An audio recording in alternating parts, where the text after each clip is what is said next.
Good afternoon and welcome to Pakistan Today News. From our London studio, I'm Chris Taylor. Donald Trump has said the United States must finish the job in Iran while referring to the ongoing U.S.-Israeli operation against Tehran. Speaking during an address in Hebron, Kentucky, Trump said Washington should not withdraw early and must complete its objectives. His remarks come amid rising tensions in the Middle East following recent strikes and growing fears of further escalation involving the United States, Israel, and Iran. Analysts say the comments signal continued support for the current military campaign and suggest that Washington may remain deeply involved in the conflict for the foreseeable future. Meanwhile, Iran's Islamic Revolutionary Guard Corps says it carried out a joint and integrated missile operation with Lebanon-based group Hezbollah against targets in Israel. According to Iranian media reports, the attack involved missiles launched from Iran alongside missile and drone strikes carried out by Hezbollah. The statement, reported by the Fars news agency, described the coordinated operation as part of ongoing regional tensions following recent military escalation.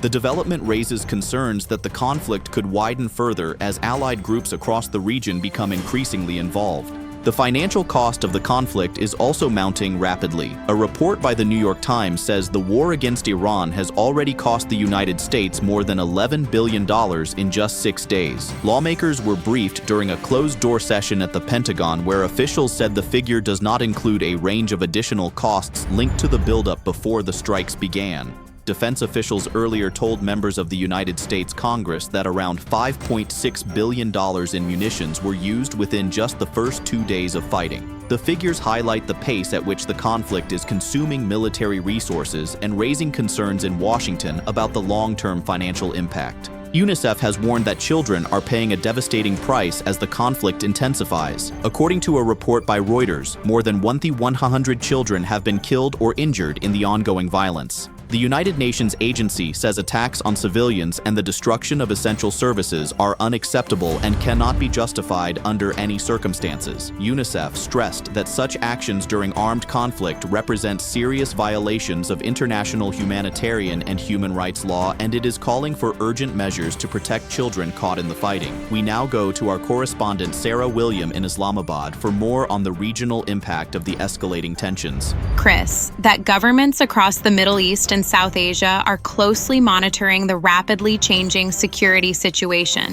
Diplomatic sources say several countries are increasing coordination on air defense readiness and maritime security as fears grow that the conflict could spill beyond its current boundaries. Analysts warn that any further escalation involving regional allies could destabilize energy routes and disrupt global trade. Officials are also urging renewed diplomatic engagement to prevent a wider regional war. For now, governments say their priority is protecting civilian populations and maintaining stability. Thank you, Sarah. In another development, an attack on oil tankers off the coast of Iraq has left one crew member dead while rescue operations continue. According to Agence France Presse, Iraqi state television reported that 38 crew members have been rescued so far. Farhan Al-Fartusi of the General Company for Ports of Iraq said search operations remain underway for additional missing crew members. Authorities say 2 tankers were targeted in what officials have described as a sabotage attack, although no group has yet claimed responsibility. The United States Department of Energy has also announced plans to release 172 million barrels of oil from the Strategic Petroleum Reserve starting next week.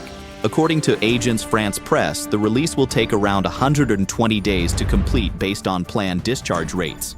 Officials say the move is intended to stabilize global energy markets and ensure adequate supply. Washington has also accused Iran of threatening the energy security of the United States and its allies, a claim that further underscores the geopolitical tensions surrounding global oil markets. And Qatar says Iran launched 9 ballistic missiles along with several drones targeting its territory. Reports by Al Jazeera quote Qatar's defense ministry as saying its air defense systems intercepted 8 of the missiles and all of the drones. One missile reportedly fell in an uninhabited area, causing no casualties. The incident comes amid rising regional tensions linked to the wider conflict involving Iran and its rivals in the Middle East, raising concerns about the potential for further military confrontations across the region. That's all for now. You're watching Pakistan Today News. I'm Chris Taylor.